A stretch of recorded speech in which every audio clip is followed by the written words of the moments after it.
প্রায় 34 লক্ষের বেশি টাকা উদ্ধার হয়েছে। তো আমি মনে করি যে এটি আমাদের একটা বড় সফলতা। এটা একটা চাঞ্চল্যকর ডাকাতির ঘটনা ছিল, দিনের বেলা প্রকাশ্য।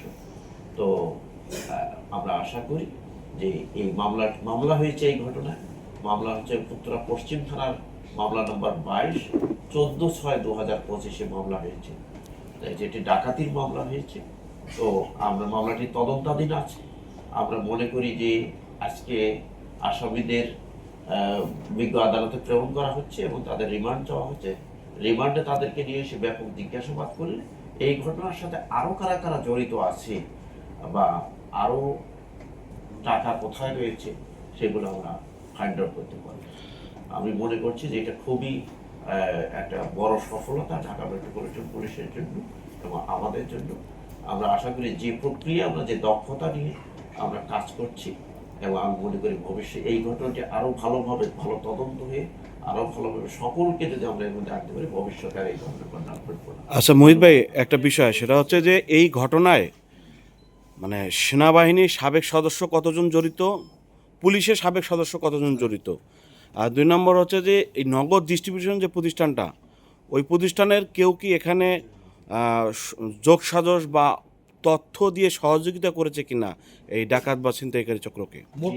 সাথে মোহিত ভাই এর সাথে একটু অ্যাড করি, মানে এই ঘটনায় প্রাথমিকতে আপনারা 5 জনকে গ্রেফতার করেছে, তাদের সাথে জিজ্ঞাসাবাদ করছে, প্রাথমিক জিজ্ঞাসাবাদ, সেখানে কতজন জড়িত থাকার কথা বলছে, এর আগে কতদিন যাবত প্ল্যানিং করছে, আর হচ্ছে মোট কত টাকা ছিল? আমরা উনার প্রশ্নটা উত্তর দিয়ে দিই। এই ঘটনার যে মূল পরিকল্পনাকারী, তার নাম হচ্ছে গোলাম মোস্তফা ওরফে শাহিন। সে বাংলাদেশ পুলিশের মানে চাকরিচ্যুত সদস্য। তো সে আগেও এই ধরনের ঘটনা ঘটেছে, তার বিরুদ্ধে অনেকগুলো মামলা রয়েছে। আর সেনাবাহিনীর অবসরপ্রাপ্ত একজন সার্জেন্ট রয়েছে, নাম হচ্ছে শেখ মোহাম্মদ জালালউদ্দিন ওরফে রবিউল, বয়স হবে 43-44 মতো। তো সে ক্যাপ্টেন পরিচয় দিয়ে সব জায়গায় চলতো আর কি এই কাজ। আর আর আপনি যেটা বলেছেন যে নগদের আমরা প্রত্যেকটি লোককে আমরা জিজ্ঞাসাবাদ করেছি, যারা সুপারভাইজার ছিল, মালিক ছিল। এই নগদের ডিস্ট্রিবিউটরের পার্টনারশিপ হচ্ছে দুজনার। একজন হচ্ছে আব্দুর রহমান ও নয়ন, ওনার বাড়ি কুষ্টিয়া। আর একজন হচ্ছে তারেকুজ্জামান, ওনার বাড়ি হচ্ছে সিরাজগঞ্জ। দুইজন। তো একজন ওই দিন ছুটিতে ছিলেন সিরাজগঞ্জের, যিনি তারেকুজ্জামান সাহেব। আমরা প্রত্যেককে জিজ্ঞাসাবাদ করছি। আমরা খুবই এই ঘটনার আসামি গ্রেপ্তার এবং মাইক্রোবাস উদ্ধার এবং এই এই টাকা উদ্ধারের জন্য আমরা খুবই তৎপরতার সহিত কাজ করেছি। বাকি আরো যেগুলো এটার সাথে কারা কারা জড়িত আছে, আমাদের সাসপিশন আছে অনেকের অ্যাগেস্টে। তো এই আপনার রিমান্ডে নিয়ে এসে তাদেরকে জিজ্ঞাসাবাদ করলে আমরা মনে করি যে বের হয়ে যাবে যে কারা কারা এটার সাথে আরো কারা কারা জড়িত আছে। টাকা দিয়েছেন বা আমাদের জিজ্ঞাসাবাদে তারা বলেছে 1,08,11,000 টাকা তাদের ছিনতাই হয়েছে, ডাকাতি হয়ে গেছে। একটু পরিষ্কার করবেন, মানে ইতিপূর্বে তারা কি আগে কোনো গ্রেফতার হয়েছিল না কোনো অভিযোগে? বসত আছে কোনো গ্রেফতার হয়েছিল কিনা যারা গ্রেফতার মানে যে মূল পরিকল্পনা গোলাম মোস্তফা ওরফে প্রশ্ন একটা নেই, আমরা রিপিট করব না প্লিজ। গোলাম মোস্তফা ওরফে যে শাহিন গোলাম মোস্তফা ওরফে শাহিন, তো তার বিরুদ্ধে অনেকগুলো মামলা আছে। তো সে একাধিকবার অ্যারেস্ট হয়েছে। একবার সে অস্ত্র মামলায় সে গ্রেপ্তার ছিল, অস্ত্র মামলা রয়েছে। একটু কয়েকটা জিনিস শুধু পরিষ্কার করবেন যে সেদিন তাদের তথ্যদাতা কে ছিল, কারণ তারা জানতো যে তাদের কাছে টাকা আছে, আর তারা যেহেতু চাকরিচ্যুত হয়েছে অনেক আগে, তারা এটা প্রফেশনাল ভাবে করে যাচ্ছিল কিনা, আর ওই পোশাকগুলো তারা কোথায় পেয়েছে?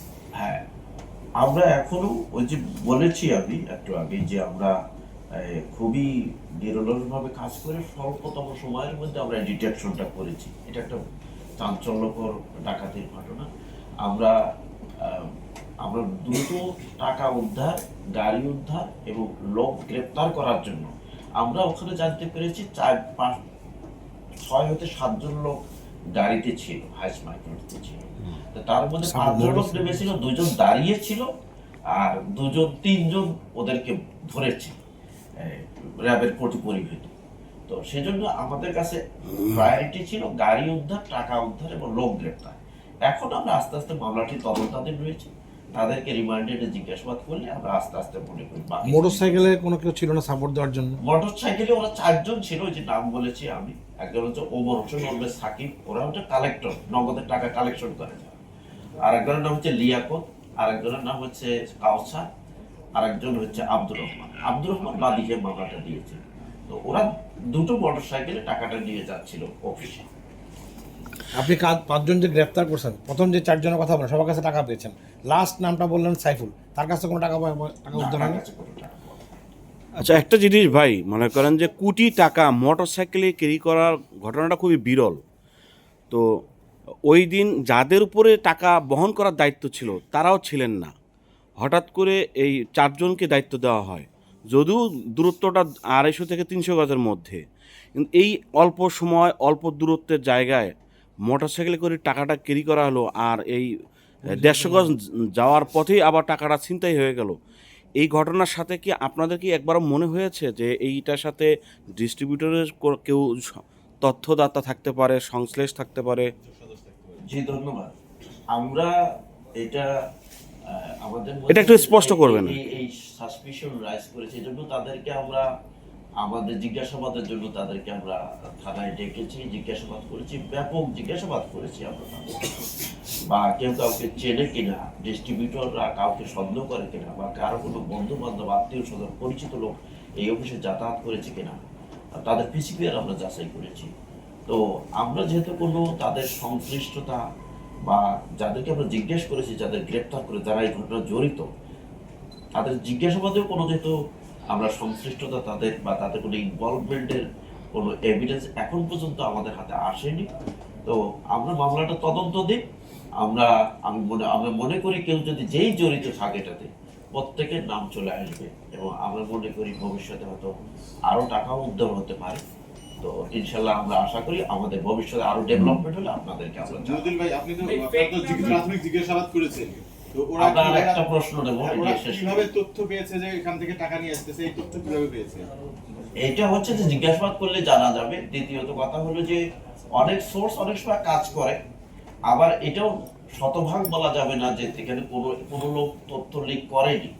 যেহেতু এখন পর্যন্ত আমাদের কাছে কোনো ভ্যালিড এভিডেন্স আসেনি, বা যাদেরকে জিজ্ঞাসাবাদ করেছি, যারা আসামি, যারা 5 জন এই ঘটনা ডাকাতি ঘটনা জড়িত, তারাও কেউ এখন পর্যন্ত বলেনি যে তাদের অফিসের কোনো লোক এটার সাথে জড়িত বা কোনো তথ্য দিয়েছে।